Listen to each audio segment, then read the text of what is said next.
আসসালামু আলাইকুম সবাইকে। আশা করি সবাই ভালো আছো। তো আজকে আমরা শুরু করতে যাচ্ছি তরঙ্গ। হ্যাঁ, তো তরঙ্গ, আমাদের এই তরঙ্গের চ্যাপ্টারটা অনেক বড় হবে, অনেক লম্বা হবে। হ্যাঁ, তরঙ্গের চ্যাপ্টারটা অনেক বেশি কনসেপচুয়াল, আমাদের অনেকের কাছে এটা অনেক কঠিন মনে হয়।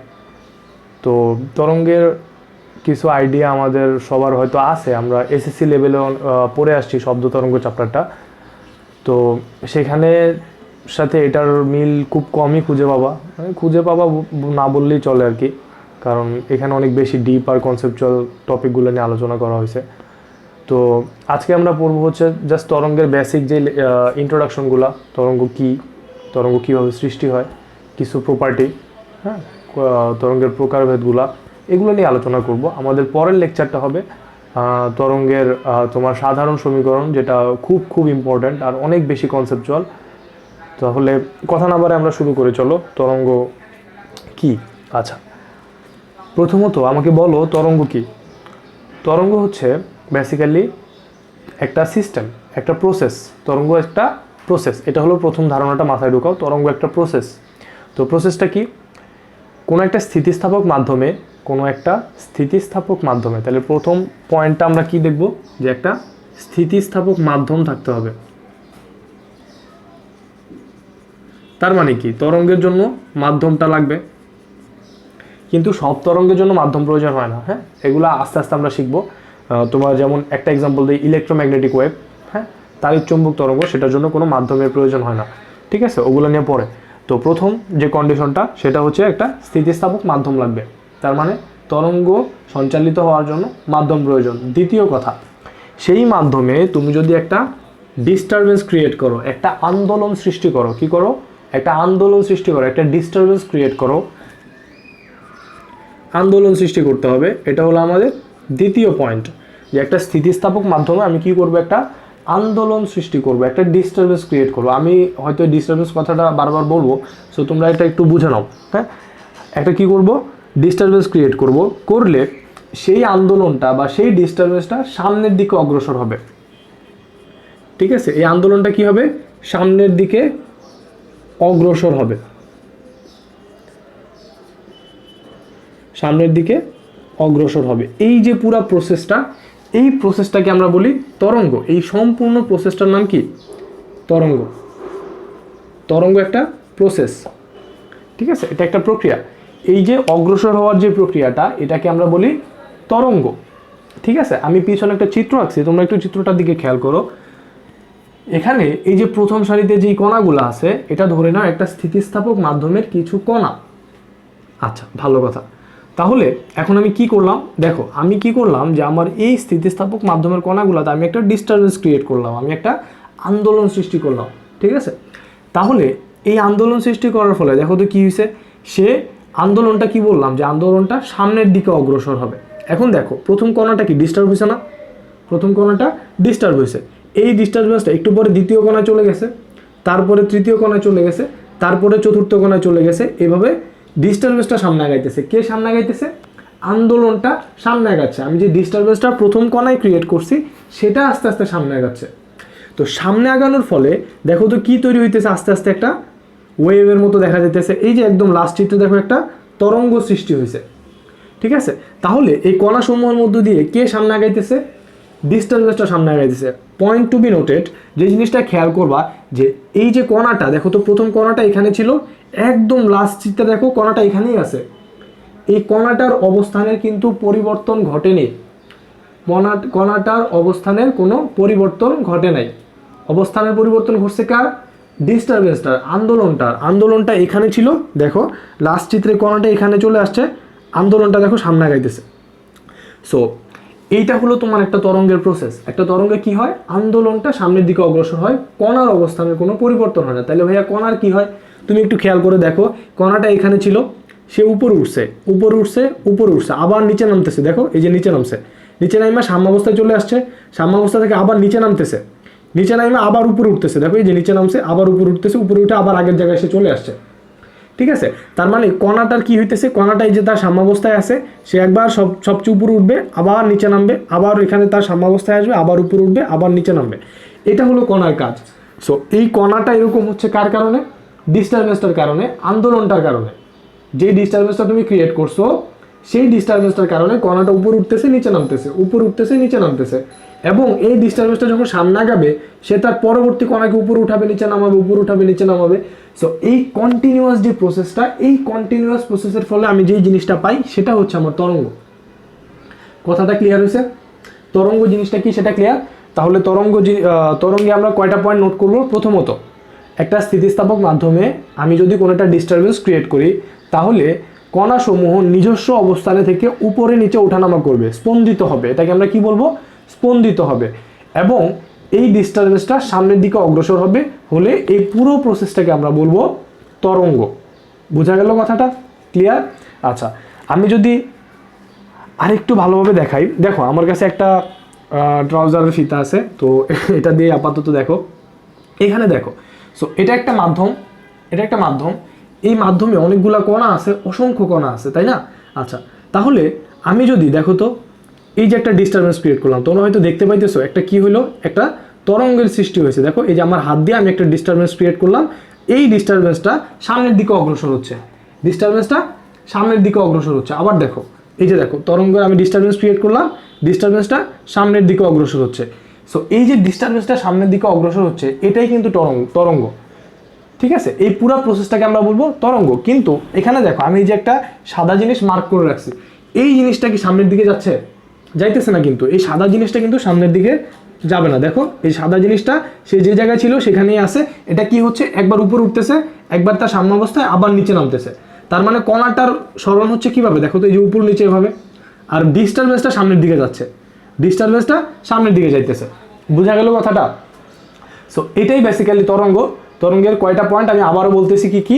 প্রথমত, তুমি একটা স্থিতিস্থাপক মাধ্যমে আন্দোলন বা ডিস্টারবেন্স ক্রিয়েট করবা, সেই আন্দোলনটা সামনের দিকে অগ্রসর হবে, এবং কণাটা কি হবে? কণাটা নিজের অবস্থান পরিবর্তন করবে না, সে উপরে নিচে স্পন্দিত হইতে থাকবে। ক্লিয়ার? এতটুকু ক্লিয়ার? হোপফুলি এতটুকু ক্লিয়ার। আচ্ছা, তাহলে আমরা পরে যাই।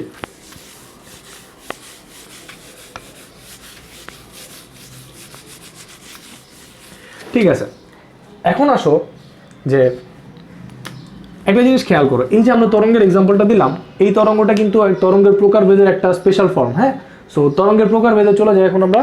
তো আচ্ছা, তার আগে আমাকে একটা কথা বলো যে এই যে তরঙ্গের মধ্য দিয়ে অগ্রসরটা হইতেছে কি? বলতেছি তো ডিস্টারবেন্স, আন্দোলনটা।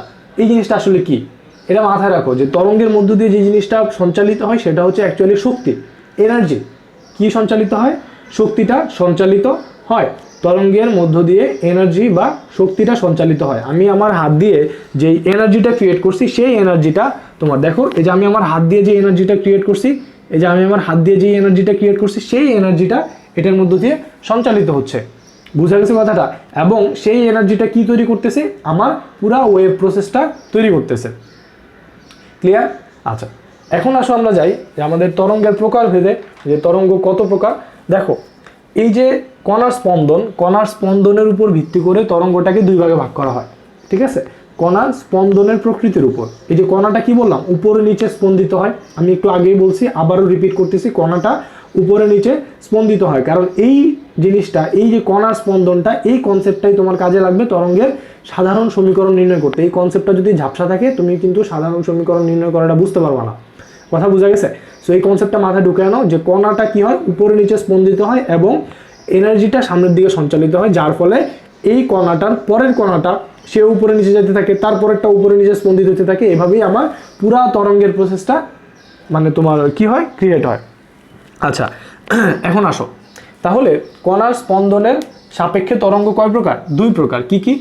এক নম্বরে আসো, তরঙ্গটাকে আমি পয়েন্ট আকারে তোমাকে দেখাই।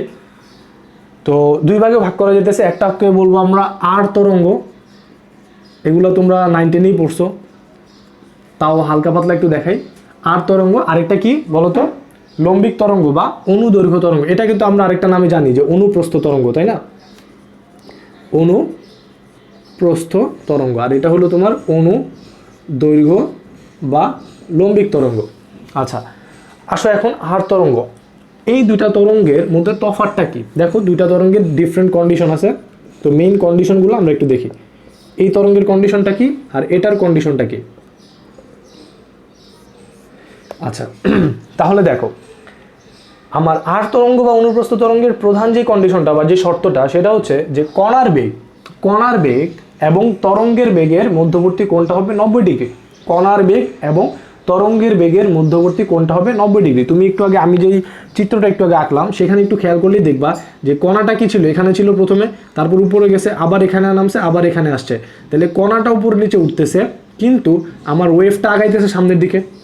তাহলে তরঙ্গের বেগ এটা, আর এখানে আমার ছিল কণার বেগটা এরকম, তাই না?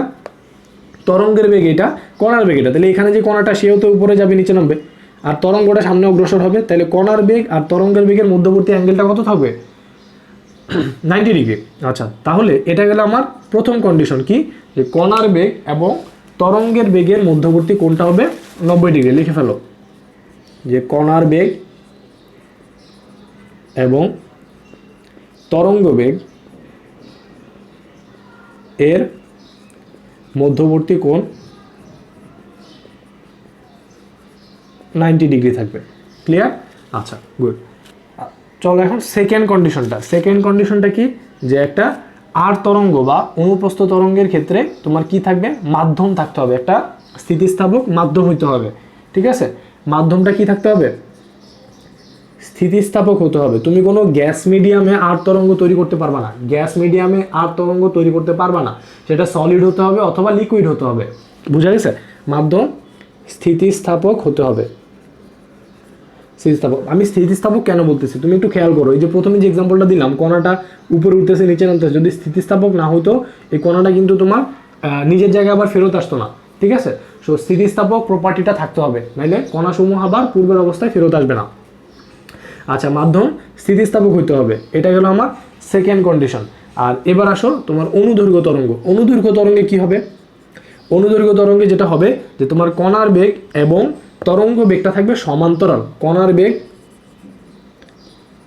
এবং তরঙ্গ বেগ সমান্তরাল থাকবে। বোঝা গেল? কণার বেগটা এবং তরঙ্গ বেগটা থাকবে সমান্তরাল। কেমন একটু খেয়াল করো।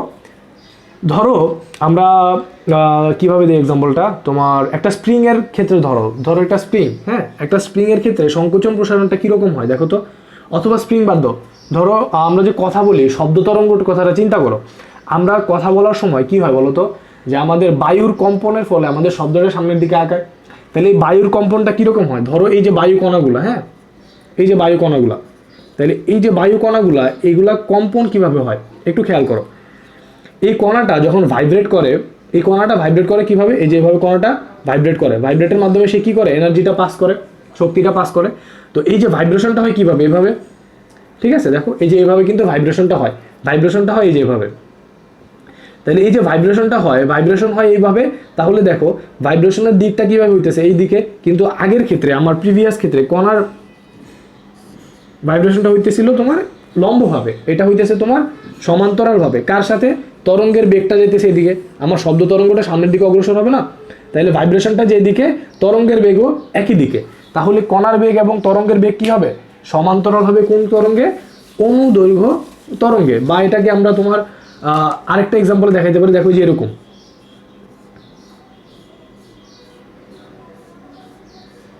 এই যে দেখো, সাপোজ মনে করো এই যে এখানে দেখো সংকুচিত না, এর এনার্জিটা পরবর্তীতে পাস হবে এখানে, এটা আবার সংকুচিত হবে, এটা প্রসারিত হবে, সংকুচিত হবে, প্রসারিত হবে, সংকুচিত হবে, প্রসারিত হবে, এইভাবে আমার তরঙ্গটা অগ্রসর হবে। এই ধরনের তরঙ্গকে আমরা বলবো অনুদৈর্ঘ্য তরঙ্গ। আর মোস্ট ইম্পর্টেন্টলি এই তরঙ্গের জন্য কোনো মাধ্যমের প্রয়োজন হয় না। ঠিক আছে, মানে মাধ্যমটা তোমার সে সব ধরনের মাধ্যম হইতে পারে, অ্যাকচুয়ালি প্রয়োজন হয় এটা বলবো না, তাকে সব ধরনের মাধ্যমে পাওয়া যাবে। তুমি গ্যাস মাধ্যমে দেখো, এই যে বায়ু মাধ্যমে আমরা শব্দ তরঙ্গ পাচ্ছি, ঠিক আছে, বায়ু মাধ্যমেও কিন্তু অনুদৈর্ঘ্য তরঙ্গটা পাওয়া যায়, কিন্তু বায়ু মাধ্যমে আমরা অনুপ্রস্থ তরঙ্গ বা আর তরঙ্গটা পাবো না। ঠিক আছে, সো সব মাধ্যমেই পাওয়া যাবে তাকে। ক্লিয়ার? সো এটা গেল তোমার কম্পনের উপর ভিত্তি করে বা কণার স্পন্দনের উপর ভিত্তি করে তরঙ্গকে দুই ভাগে ভাগ করতে পারবো আমরা। একটা হলো আর তরঙ্গ বা অনুপ্রস্থ তরঙ্গ, আর আরেকটা হচ্ছে তোমার অনুদৈর্ঘ্য তরঙ্গ। আর মোস্ট ইম্পর্টেন্টলি তরঙ্গের ইকুয়েশনটা দুইটার জন্যই সেম থাকবে, কোনো ডিফারেন্স নাই, দুইটার জন্য একই জিনিস আসবে। ঠিক আছে, এতটুকু সিম্পল জিনিস, একদম নর্মাল কথাবার্তা ছিল, এগুলো না বোঝার মতো কিছু নাই। তো এখন একটু আমরা আমাদের ছোটোবেলায় ফিরে যাই। আমরা এখন তরঙ্গের কিছু প্রপার্টি নিয়ে একটু দেখি যে তরঙ্গের মধ্যে কি কি আছে। দেখো এই যে একটা তরঙ্গ, এই যে একটা তরঙ্গ, তো এই তরঙ্গটা দেখো তো সে এক্স অক্ষ বরাবর সামনের দিকে অগ্রসর হচ্ছে, আর এই যে তার কণাগুলা ভাইব্রেট হতেছে কোন অক্ষ বরাবর, ওয়াই অক্ষ বরাবর। এই দুটো জিনিস খুব ভালোভাবে মাথায় ঢুকায় নাও। তরঙ্গটা সঞ্চালিত হবে এক্স অক্ষ বরাবর, এবং তরঙ্গের যে কণাগুলা, মাধ্যমের কণাগুলা ভাইব্রেট করবে কোন অক্ষ বরাবর, ওয়াই অক্ষ বরাবর। আবারও বলতেছি, তরঙ্গের কণাগুলা ভাইব্রেট করবে ওয়াই অক্ষ বরাবর। এই কথাগুলো আমাদের যখন আমরা তরঙ্গের সমীকরণটা বের করব তখন কিন্তু লাগবে, ঠিক আছে? এই কথাগুলোই আমাদের তরঙ্গ সমীকরণের ক্ষেত্রে লাগবে। সো এই কথাগুলো খুব ভালোভাবে মনে রাখবা যে তরঙ্গের কণাগুলো ভাইব্রেট করবে কোন অক্ষ বরাবর, ওয়াই অক্ষ বরাবর। আর আমি আগেই বলে দিই, এই যে তোমার স্পন্দনটা, এই স্পন্দনটা হচ্ছে সরল ছন্দিত স্পন্দন, সিম্পল হারমোনিক মোশন, ঠিক আছে? তোমরা এর আগের চ্যাপ্টারে যে জিনিসটা পড়ছো যে প্রত্যেকটা কণা কোন গতিতে তোমার স্পন্দিত হয়, সরল ছন্দিত স্পন্দন গতিতে সে স্পন্দিত হবে। কথাটা মাথায় ঢুকে আনো, এটা আমরা পরবর্তী লেকচারে বিস্তারিত আলোচনা করব।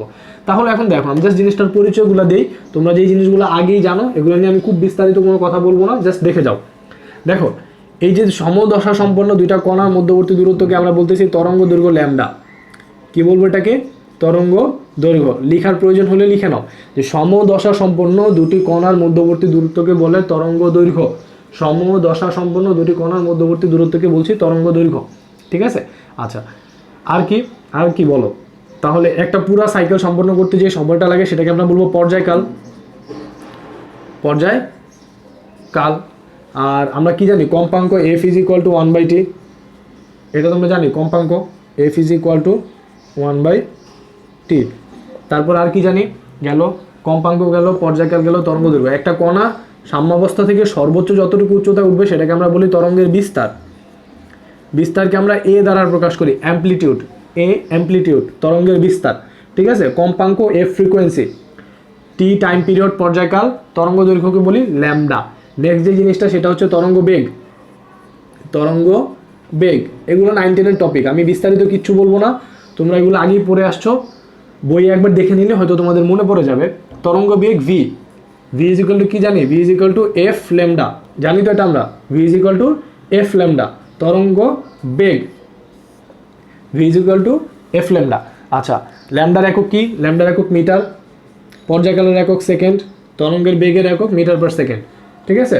সো এই ছিল তোমাদের পূর্ব পরিচিতিগুলা, হ্যাঁ, একদম সিম্পল ভাষায়। তো এগুলো আমাদের একটু পরে কাজে লাগবে, আর মানে আমাদের পরের লেকচারটাতেই কাজে লাগবে। তাহলে এটা গেল। সো আশা করি তোমরা এতটুকু পর্যন্ত বুঝতে পারছো, এখানে নতুন কিছু ছিল না, জাস্ট তরঙ্গের কনসেপ্টটা সম্পর্কে একটু আইডিয়া দেওয়ার চেষ্টা করছি। সো এই পর্যন্ত দেখো। নেক্সট লেকচারটা আমাদের আসবে হলো তোমার তরঙ্গের সমীকরণ সম্পর্কে, একদম বিস্তারিত ভেঙে আমরা তরঙ্গের সমীকরণটা আলোচনা করব, যতটুকু ভেঙে করা সম্ভব।